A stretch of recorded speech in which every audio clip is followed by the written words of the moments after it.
Somda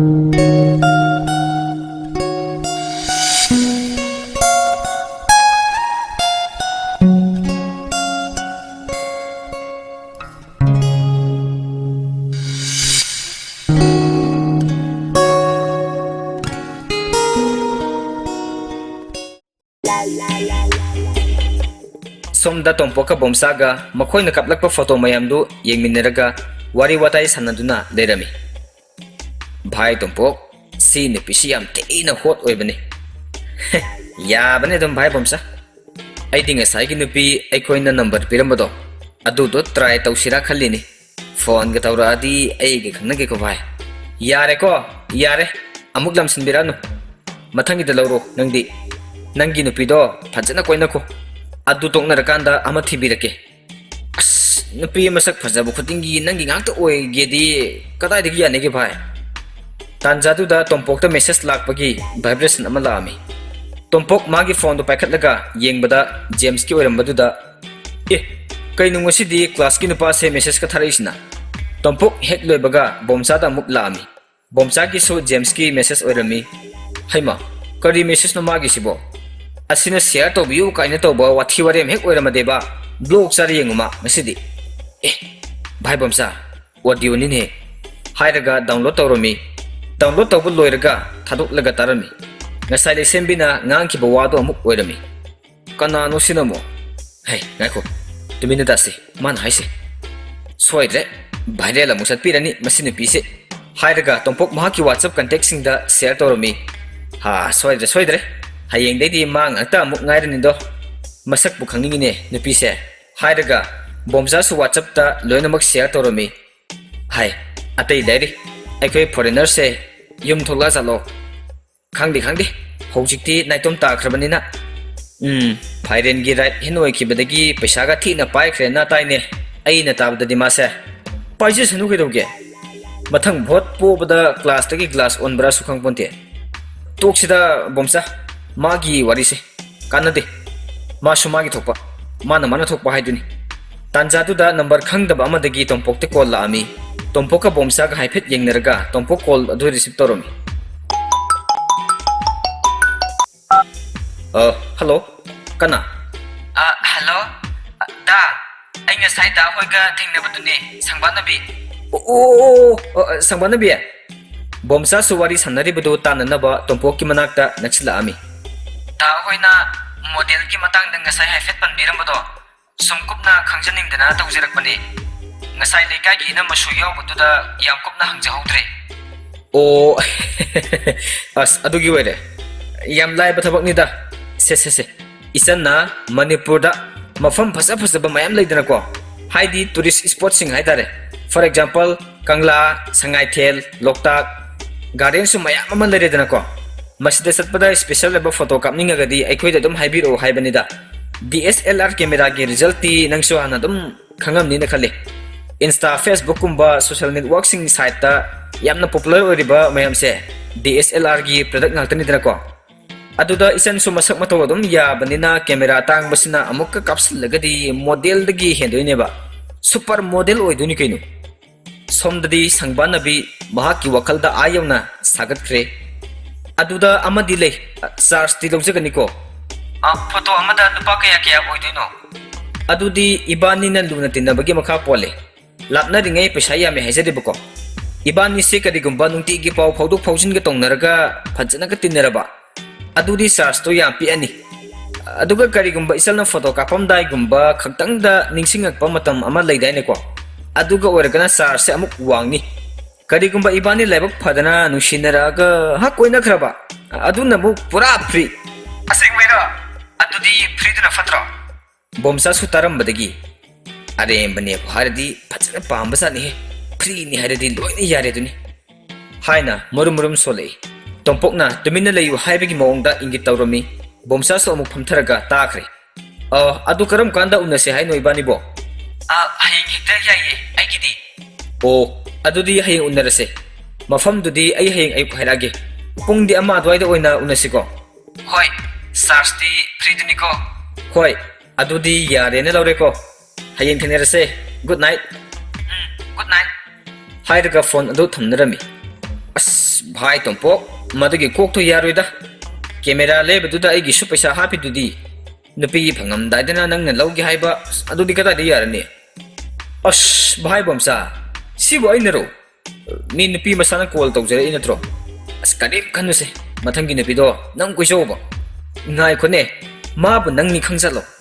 이반이기 마르다 아마디 오에레 강가가 그럼바가 와리 사나이노디 강다비다 스프리도 가인 하레이네바 안악보니까 오지까 누피싱시쇼 강함니 가이노 ngasai number di aigi pi khangbanina as kana dese hayengdi kharangan na satlusi mafam phajabam ta hairo sat pahai se nang dile huta banini gari tongkham dai teba maning dama hapani bomja khara sauna tompok te yenglaga hera nang gi ne pic camera ta sopido adu koi dei saruk ne punsi se chuk charaga le risu jarage bungo ko hoida phangdrabanina adumaina hairo nangdi lamhuina angur sili hairamaga satkibadawna phagi tawbanida amuk sawdiramniko ahan bu unabanina sum ikai ne tawbaneba masu ko na mathang unabada ibani jasise ikai rani yamna direct free hare dubo aisu phagi tawbaniko kisu pamjate nang adum koina jawda hoine adumaina hayoba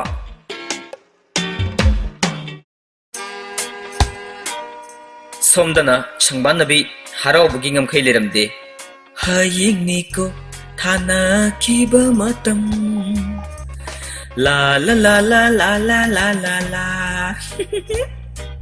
asumna isai ngangna upu manungdagi phirol phajaba sing chingthoklaga khanduna leiribadu mama ibema tathotna ubadagi machanupigi kada sangai phirol gase loina chingthoga kaidoriba numidang sida nangde karim toroiba as hayeng program laina tawbane adugi karamba setsige na yengamba kari program as imana khangweba mi model oidurabane model kari no model haiduna mo as model haibana teba model haibani baima imana khangweba yengo hayeng photo ga se post ta na sumaina amu aduga sumaina ga tawraga photo se kaptoini haiba asumna sangbana bi masadu direction amada amuk olaga thikoi ye he photo kapai oireko nangna model harise photo kapa haise nahan khai kapaga manaroi ba ima pura professional oidoineba adudaidi aise phawrani aise imana kuthing lubada phawna tamamena hai daine imabo ha phaw haina haibadi pura nateda maming satlu haiba layena nahan kuthing lubada hairakpani adune maming chat haise phawdurabaneba nangna khubak mai yeng lui haidudi kari hare gyan ga tajati da ima mai amu ui iseng seng bi amuk hai yamna haibo oide da tv dana advertise kalliba satluragana thutlo boirami arem thuki se sara mena khalei adu oresu lambi da photographer khara thingnarakpagi wakhal khara nungai photographer haise hayengwai naya nupa phobo urakpa yari ne mi ma photo gi mi khangnaraga kaidodoriba oiroi paroi daba yam tawida imagi be manangama paisa nungsa paiba nupa tawgi haida khai nangi photographer duna kaidodorino ba onthokna pangkhre da ko imagi be manangse photographer haise imana han hekta lana laweba hausikan gi DSLR camera paiba nupa haise adum yarabani mina pakna paina ba pot nati haiba ima paisa gi wadi adum khara makhaidi paira madabane ba ho fai paisa ba paira badi adu oresu sat hekta lepsalu nuko wakhal muna khantharaga thabak taw soi he ekhoi masima asumna wari sanaram laga tathot su thokre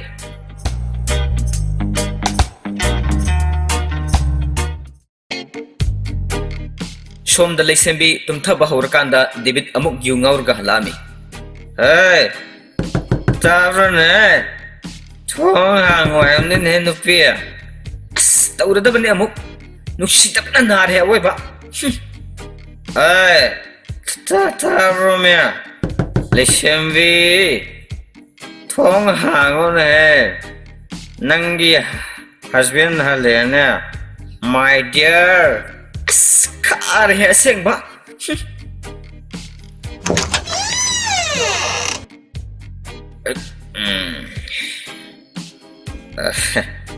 my wife or hey sidi kara ngasi khaktang su natana Nungtigi ngaw leiraba nangbo? Ngaiko. Kadadagi furit no sina?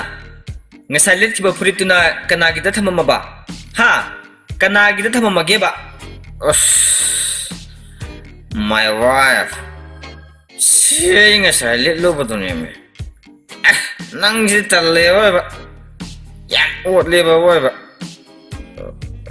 Ay nang nasam nungsiraga. Nungsini biyam na. Yam yingindra ko. Amta sangkro. Nungay saytaway ba? Luhong dring ay dyan na pinatsawa.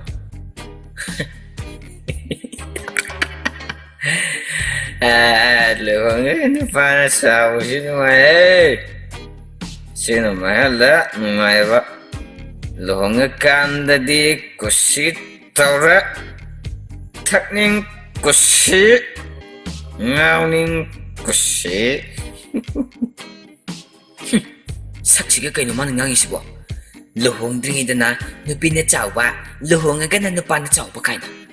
Iikarakta na toksin tokradi ma tsawa lehong ni hujik. Ngamoy kayo nagakalimali. Saksiga karito ina mga ngangsi sari no.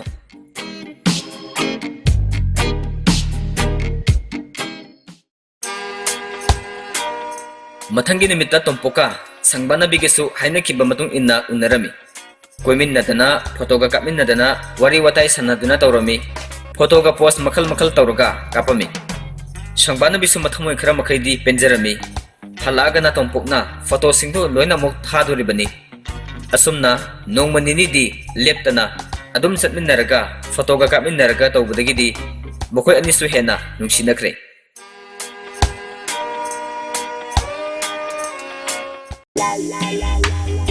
Somda namuk James Manipurda thulami airport hek yorpaga anok amuba ama uplaga Facebook live tharoktana thulami. Hey guys, now I have reached Impal. From today I will start working with you all. Keep supporting me. Live thabalusilaga loire Manipur city upangi ufan ngakta sidaneba aina moy foreign na heli nungaiba haise tanja aduda lai sembigi kolami.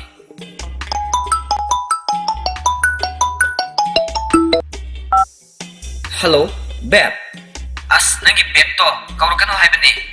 Beb to da ay kutiba nang krese nang khangiba natro. Oh, sorry, darling. Hoy, adamana kauradi yaidana. Yaurabo. Yes, darling. Ay hawjikta thungi. Airport lay gari nga riba. Kanana lawba laktoino. Oh, aikoy uncle gi mi khara tharani. Ngai koni. Nang noy uncle haisibo kanano. Ay hawjik phoba gyan tadriba. Os loire hawjik phaw khangamjiba. Manipur gi hawjik CM oirido aikoy uncle ni. Aina phone tawkrabani ngasai ayukna. Uncle, ay ngasi Impal da thunglani khoren lawba la hallo na. Yam lunaga tawkhrzat ni mi uncle na ise. Ha, kariba. Manipur gi CM se no gi uncle thoeba. Aya, ay din han kai khangudre. Nang di yam nei ban pa oilerame. Si bunin he. A man with class James Life. Haido. Punsi se nungayo na buta mamadi adum nungay besa ni. Hayang wai ay subot ka lipkido ni mi. Hoy ni. Nang nagabot ka kabato ni. Ikoy namok ngay doy si. Makoy ani fanyam koy na wari samnarami. Adubo, James to loba kananta laamde. Kay no, hawjik phoba lawba laktribo. Koy mandro, phanyam di koy re ibani gi wari se. Lakani. Uncle do thabak silamani. Adun na ni.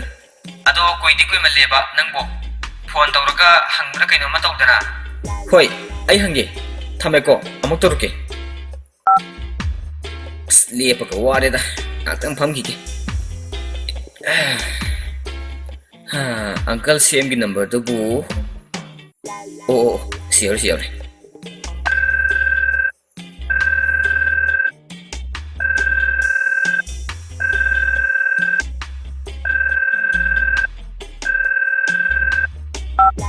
Hoy, parik din he.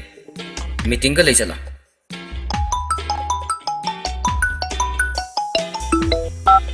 Hello, Ima. Karino ibungo. Nangbo yoroktri bro. Yore Ima. Airport lay. Gari nga riba. Uncle na gari tharakani hairakpani. Hoy ne, koy malene nangbo. Ima di pakatore. ꯑꯁ ꯌꯥꯔꯦꯁꯦ ꯀꯩꯁꯨ ꯄꯥꯈꯠꯄꯤꯔꯨꯅꯨ ꯊꯝꯃꯣ ꯏꯃꯥ ꯑꯪꯀꯜꯅ ꯐꯣꯟꯒ ꯑꯃꯨꯛ ꯇꯧꯔꯛꯑꯗꯤ busy ꯑꯃꯨꯛ ꯂꯩꯅꯦꯕ ꯑꯃꯨꯛ ꯄꯥꯏꯍꯧꯔꯔꯣꯏ ꯐꯔꯦ ꯐꯔꯦ ꯍꯜꯂꯣ ꯀꯣ ꯍꯣꯏ ꯃꯤ ꯍꯜꯂꯛꯑꯅꯤ ꯃꯤ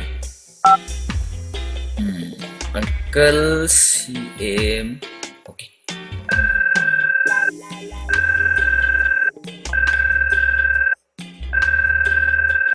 ꯑꯁ ꯄꯥꯏꯔꯛꯇꯦ ꯃꯤ ꯁꯤꯕꯣ ꯀꯩꯗꯧꯔ ꯆꯠꯅꯣ ꯃꯤ ꯑꯃꯨꯛꯀꯁꯨ ꯇꯧꯒꯦ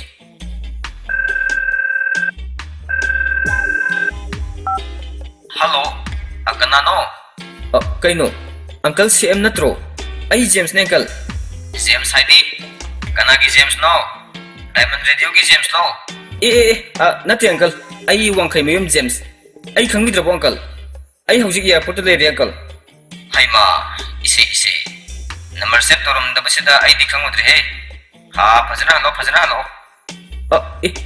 ꯑꯪꯀꯜꯅ ꯑꯩ ꯂꯧꯕꯒꯤ ꯒꯥꯔꯤ ꯊꯥꯔꯛꯀꯅꯤ ꯍꯥꯏꯗꯨꯗ ꯑꯩꯗꯤ ꯉꯥꯏꯖꯔꯤ ꯑꯪꯀꯜ ꯍꯩꯃꯥ ꯑꯩꯕꯨ ꯍꯥꯏꯈꯤꯕ꯭ꯔꯅꯦ ꯏꯁꯦ ꯑꯩꯗꯤ ꯀꯧꯊꯣꯛꯎꯔꯦꯍꯦ ꯁꯨꯝ ꯇꯧꯔꯁꯤ ꯏꯕꯨꯡꯉꯣ ꯅꯪ ꯑꯣꯇꯣꯗꯔ ꯀꯩꯅꯣ ꯍꯜꯂꯛꯄꯗꯤ ꯍꯩꯅꯤꯗꯅ ꯒꯥꯔꯤꯁꯤꯡꯗꯣ ꯂꯣꯏꯅ ꯃꯥꯒꯤ ꯊꯕꯛ ꯆꯠꯅꯈ꯭ꯔꯦꯅꯦ ꯖꯦꯝꯁ ꯁꯥꯎꯅꯤꯡꯕꯁꯨ ꯅꯨꯡꯉꯥꯏꯇꯕꯁꯨ ꯏꯀꯥꯏꯕꯁꯨ ꯄꯨꯂꯞ ꯄꯨꯟꯈ꯭ꯔꯦ ꯑꯗꯨꯕꯨ ꯍꯥꯏꯔꯨꯕꯗꯤ ꯌꯥꯗꯕꯅ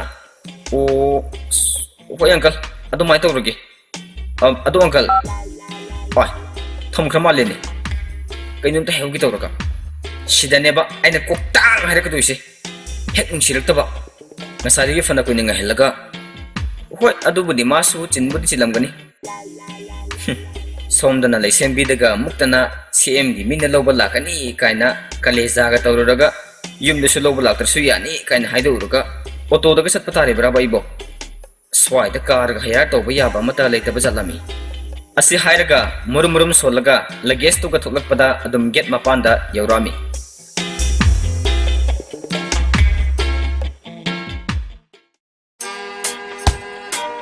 ꯁꯣꯝꯗ ꯇꯣꯝꯄꯣꯛꯀ ꯁꯪꯕꯥꯅꯕꯤꯒꯤꯁꯨ ꯐꯥꯁ ꯐꯨꯗ ꯑꯃꯗ ꯎꯅꯔꯝꯃꯤ ꯅꯪꯁꯨ ꯊꯕꯛ ꯑꯃꯗꯤ ꯇꯧꯁꯤꯟꯅꯕ ꯇꯧꯔꯁꯦ ꯍꯧꯖꯤꯛ ꯊꯕꯛ ꯑꯃ ꯇꯧꯍꯧꯔꯗꯤ ꯍꯌꯦꯡꯋꯥꯏꯁꯨ ꯅꯨꯡꯉꯥꯏꯅ ꯂꯩꯗꯣꯏꯅꯦ ꯊꯕꯛ ꯇꯧꯗ꯭ꯔꯁꯨ ꯅꯨꯡꯉꯥꯏꯅꯕ ꯂꯩꯒꯦꯗꯤ ꯑꯗꯨꯝ ꯌꯥꯏ ꯀꯩꯅꯣ ꯁꯔꯀꯥꯔꯒꯤ ꯊꯕꯛ ꯇꯧꯔꯒ ꯍꯦꯛꯇ ꯅꯨꯡꯉꯥꯏꯅꯤꯅ ꯈꯜꯂꯤꯔꯣ ꯑꯩꯗꯤ ꯁꯔꯀꯥꯔꯒꯤ ꯊꯕꯛ ꯇꯧꯁꯨ ꯇꯧꯅꯤꯡꯗꯦ ꯇꯧꯁꯨ ꯇꯧꯔꯣꯏ ꯇꯧꯒꯦꯅꯁꯨ ꯈꯟꯗꯦ ꯈꯟꯁꯨ ꯈꯜꯂꯔꯣꯏ ꯑꯗꯨꯗꯤ ꯀꯔꯤ ꯇꯧꯗꯣꯏꯕ ꯕꯤꯖꯤꯅꯦꯁꯀꯨꯝꯕ ꯇꯧꯔꯒ ꯅꯨꯡꯉꯥꯏꯅ ꯂꯩꯕ ꯌꯥꯏ ꯀꯩꯅꯣ ꯍꯣꯏꯗ ꯀꯔꯤꯝ ꯀꯥꯏꯗꯦ ꯑꯗꯨꯁꯨ ꯑꯩꯒꯤꯗꯤ ꯄꯩꯁꯥ ꯄꯥꯏꯔꯒ ꯂꯣꯏꯔꯦ ꯅꯣꯏ ꯅꯨꯄꯤꯅ ꯄꯩꯁꯥ ꯄꯥꯏꯕ ꯄꯥꯝꯕꯁꯦ ꯄꯥꯝꯃꯤꯗꯀꯣ ꯅꯣꯡꯃꯇ ꯑꯩꯗꯤ ꯅꯨꯡꯁꯤꯅꯔꯒ ꯂꯣꯏꯔꯦ ꯄꯩꯁꯥꯒꯤ ꯋꯥꯗꯤ ꯈꯟꯗꯦ ꯁꯨꯃꯥꯏꯅꯒ ꯅꯣꯡꯃꯇ ꯍꯥꯏꯗꯦ ꯋꯥꯅꯤ ꯄꯩꯁꯥ ꯄꯥꯏꯕ ꯍꯣ ꯅꯣꯏꯁꯨ ꯅꯣꯡꯃꯇ ꯑꯩꯁꯦ ꯄꯩꯁా ꯄꯥꯏꯅꯕ ꯀꯔꯤ ꯇꯧꯒꯦ ꯀꯔꯤ ꯇꯧꯔꯗꯤ ꯐꯅꯤ ꯀꯩꯗꯧꯔꯗꯤ ꯄꯩꯁా ꯄꯥꯏꯅꯤꯗꯤ ꯁꯨꯈꯟ ꯈꯟꯗꯦ ꯍꯦꯛ ꯍꯥꯏꯕꯒ ꯅꯨꯄꯤꯅ ꯄꯩꯁా ꯄꯥꯏꯕ ꯄꯥꯝꯃꯤꯁꯤ ꯀꯔꯤꯒꯤꯅꯣ ꯅꯨꯄꯤꯅ ꯑꯍꯦꯟꯕ ꯄꯥꯝꯃꯤꯁꯤ ꯀꯔꯤꯒꯤꯅꯣꯅ ꯐꯤꯂꯝ ꯗ꯭ꯔꯃꯥꯗꯕꯨ ꯄꯪꯌꯥ ꯌꯥꯕꯒꯤ ꯋꯥꯅꯤ ꯇꯥꯏꯕꯪꯗꯗꯤ ꯏꯃꯨꯡ ꯃꯍꯤ ꯂꯥꯡꯈꯤꯗꯅꯤ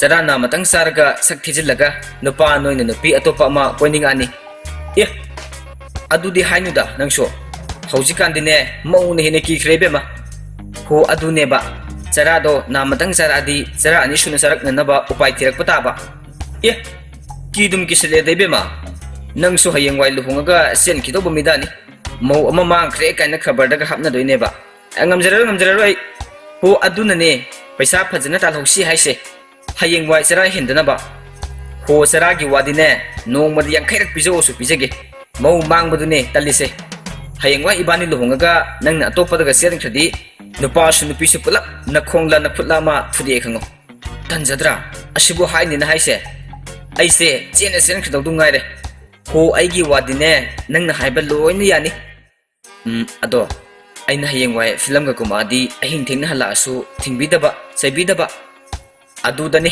ꯑꯩꯅ ꯐꯤꯂꯝꯒ ꯂꯣꯏ ꯇꯣꯛꯎ ꯍꯥꯏꯔꯛꯀꯗꯣꯏꯁꯦ ꯍꯣ ꯑꯗꯨꯗꯅꯤ ꯑꯩꯅ ꯑꯃꯨꯛ ꯅꯪꯗꯪ ꯅꯨꯄꯥꯔꯣ ꯀꯣꯏꯗ꯭ꯔꯁꯨ ꯌꯥꯏꯅ ꯇꯣꯛꯊꯣꯛꯇꯣꯏꯁꯦ ꯑꯗꯨꯗꯅꯤ ꯑꯩꯅ ꯑꯃꯨꯛ ꯅꯪꯗꯪ ꯅꯨꯄꯤꯔꯅ ꯅꯃꯥꯡꯗ ꯅꯨꯄꯤ 5-6 ꯀꯣꯏꯔꯗꯤ ꯒꯥꯔꯤ ꯃꯅꯤꯡꯗꯒ ꯍꯥꯞꯄꯒ ꯆꯠꯇꯣꯏꯁꯦ ꯑꯗꯨꯗꯅꯤ ꯑꯩꯁꯨ ꯅꯪꯗꯪ ꯅꯨꯄꯥꯔꯅ ꯅꯨꯄꯥ ꯃꯌꯥꯝ ꯀꯣꯏꯊꯔꯗꯤ ꯑꯗꯩꯗꯤ ꯐꯥꯒꯤꯗꯒꯤ ꯉꯁꯤ ꯇꯣꯛꯅꯔꯗꯤ ꯑꯗꯨꯗꯩ ꯑꯩꯁꯨ ꯗꯔꯀꯥꯔ ꯇꯥꯗꯦꯅ ꯑꯗꯨꯝ ꯈꯜꯂꯗꯤ ꯇꯣꯝꯄꯣꯛ ꯁꯥꯎꯅ ꯐꯨꯛ ꯍꯧꯒꯠꯂꯒ ꯇꯦꯕꯜꯗꯨꯗ ꯈꯨꯇꯨꯝꯅ ꯑꯃꯨꯛ ꯁꯨꯔꯝꯃꯒ ꯐꯔꯦ ꯑꯗꯨꯗꯤ ꯅꯪ ꯂꯩꯍꯧꯔꯣ ꯍꯩꯃꯥ ꯀꯩꯅꯣ ꯉꯥꯏꯈꯨꯑꯣ ꯑꯩ ꯒꯥꯔꯤ ꯌꯥꯎꯔꯛꯇꯦ ꯍꯥꯏꯕ ꯅꯪꯅ ꯊꯤꯜꯂꯝꯗꯣꯏꯅꯦ ꯉꯥꯏꯈꯨꯑꯣ ꯀꯩꯗꯧ ꯇꯥꯟꯅꯔꯛꯏꯅꯣ ꯗꯔꯀꯥꯔ ꯇꯥꯗꯦ ꯍꯥꯏꯗꯥꯏꯅꯦ ꯑꯁ ꯃꯤꯅ ꯐꯥꯒꯤ ꯇꯧꯔꯒ ꯌꯥꯝ ꯁꯥꯎꯒꯠꯂꯦꯍꯦ ꯅꯪꯁꯦ ꯐꯥꯒꯤ ꯌꯥꯝ ꯍꯩꯕ꯭ꯔꯥꯕꯣꯕ ꯅꯞꯇꯅ ꯅꯨꯄꯤꯒ ꯂꯣꯏ ꯆꯥꯏꯅꯤꯡꯉꯤꯁꯦ Yare, tongkolo.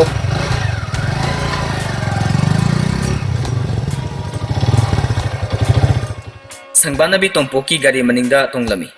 Makoi ani su sum lakminabada auto ama sunakanda thorami. Auto du da tonglibadu ate kana sunate James ni. James na haifet onthok lubada Tongpok oirambadu da James auto driver du da yaradi kitang thuna thobi yuba. Tanjatu da traffic ki khamba matam oirami. Tongpok su onthok lubada James manba ama auto manung da ubadu da munna yenglami. James ikai duna mangunde yengle e khanglabasu mamai onsilamde. Ngaktang khamnaringay duda James natro mane kai salino aikoi saiga det chatluba nang thoklakpa kyam poirege ngasi thoklak tangai de hojik thungini adu nangonda kainomta haige tawbane nangonda agi frit ama leidana bomsagi su khom ama lei male adu loba laki tawrambane nang foreign da leina haimaduda Tongpok na tawribasi nakandagi yeiribani aduga nupi mamang da kaleja tawbo oina furit thoribani foreign chatpagi pallibasisu foreign di satlaga mingondagi poti wai haina nakandagi kosi yeiribani leibani aisu nahan piramgi tawraga adum kawraba gari su thanabadagi wari su sanaba tanadre hoi kaidida asumna Tongpok na khumlami adubu amata tanakidre ngaihak leiraga James su mayumda yorami thongan mapada auto du khamlami auto dagi kumtharakpaga ima ai lai he haina laurpadagi mama du mai opnanaba puthuraktuna kadai isala edi hairaga senthurami mai suraga mai oppa loiraga ima wa bana sireda ngasai de kadai no noi uncle hoigi gari haidudi sarkhrabro hairaga koyeng yengi kadai dagi gari no da auto da lae sige tawre haima kaino nang nadi noi uncle hoi gari tharkani hai daine hai bane ado pharak tare na hadur pudaini wa bana sire na to patha ki geima ihe onthok panida ngasai na hairadi kana no tharakata ba hoi yarese na to patha ge ba wa bana sire